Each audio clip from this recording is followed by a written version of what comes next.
Assalamualaikum warahmatullahi wabarakatuh. Selamat pagi teman-teman semua. Gimana kabarnya hari ini? Semoga sehat semua ya. Sudah siap untuk belajar hari ini? Harus siap, walaupun offline, tetap ya semangat untuk belajar. Hari ini Bu Nova sudah mempersiapkan materi bahasa Indonesia mengenai unsur-unsur teks fiksi dan juga bagaimana menentukan sebuah amanat dari cerita. Jadi disimak baik-baik ya videonya. Semangat semuanya! Yang pertama, kita akan belajar teks fiksi beserta unsur-unsur pembentuknya. Setiap daerah di Indonesia memiliki cerita rakyat yang menjadi ciri khas daerahnya. Cerita rakyat termasuk salah satu jenis teks fiksi. Nah, teks fiksi adalah teks yang berisi rekaan atau hayalan yang tidak berdasarkan kenyataan. Nah, di sini ada unsur-unsur dari teks fiksi. Yang pertama yaitu tema.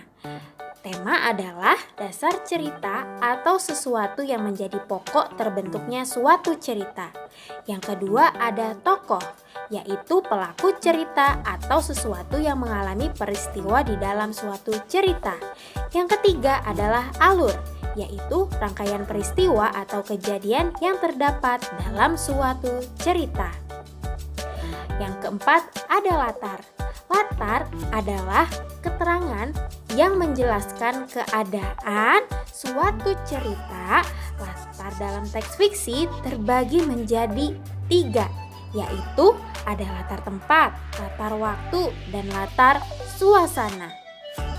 Yang kelima adalah amanat, yaitu pesan yang terkandung dalam sebuah cerita. Selanjutnya, kita akan belajar jenis-jenis teks fiksi. Yang pertama ada cerita rakyat, yaitu cerita dari zaman dahulu yang hidup di kalangan masyarakat dan diwariskan secara lisan atau lewat cerita-cerita. Nah, cerita rakyat dapat dibedakan menjadi 5 jenis. Ada cerita jenaka, mite, fabel, legenda, dan sage. Kita bahas satu persatu ya. Yang pertama ada cerita jenaka, yaitu cerita penghibur yang membangkitkan tawa, jenaka, keriangan, atau sindiran. Contohnya cerita Si Kabayan dan cerita Abu Nawas. Selanjutnya, mite adalah cerita yang mempunyai latar belakang sejarah, dipercayai oleh masyarakat sebagai cerita yang benar-benar terjadi. Dianggap suci, banyak mengandung hal-hal ajaib dan umumnya ditokohi oleh dewa. Contohnya cerita tentang Nyi Roro Kidul dan kisah tentang Dewi Sri.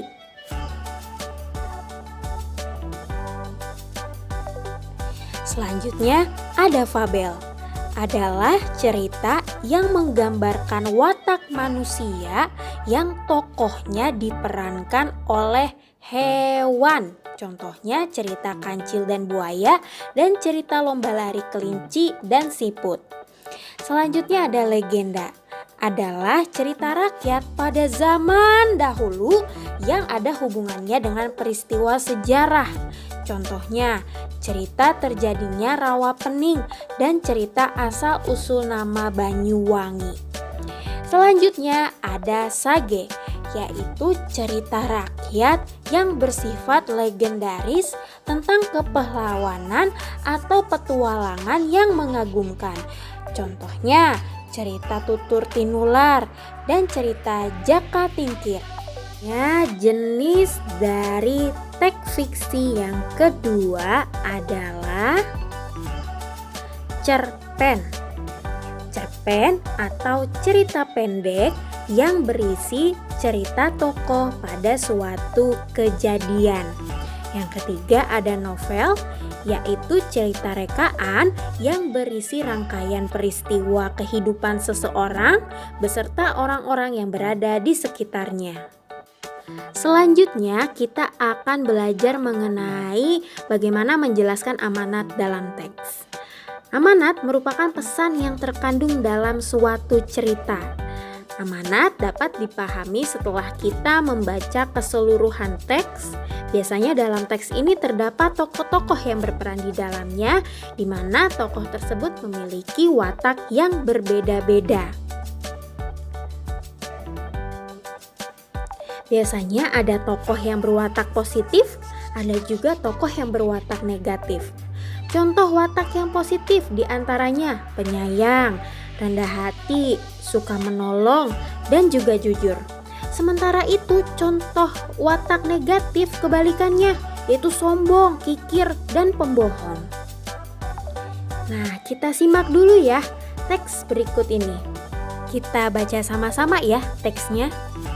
Ketika ayam-ayam sedang mencari makan di padang rumput, Rubah mengendap-endap di balik semak-semak mendekati kandang ayam.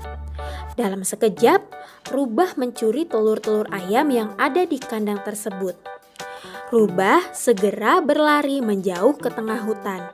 Ketika ayam-ayam selesai makan dan kembali ke kandang, alangkah terkejutnya mereka mendapati seluruh telurnya hilang. Mereka menangis sambil berkeliling di sekitar kandang berharap menemukan telur-telurnya. Oke, sekarang waktunya kita berlatih. Silakan teman-teman coba jawab ya pertanyaan yang pertama ini. Siapa saja tokoh yang ada di dalam cerita tersebut? Nanti kita samakan jawabannya ya. Good job yang sudah menjawab. Benar ya untuk jawabannya.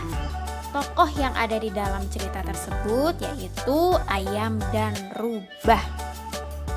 Kita lanjut ke pertanyaan kedua.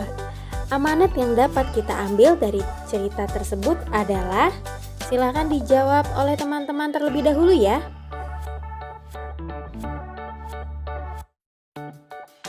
Good job yang sudah menjawab. Nah, salah satu amanat yang bisa kita ambil dari cerita ini adalah jangan mengambil barang yang bukan milik kita.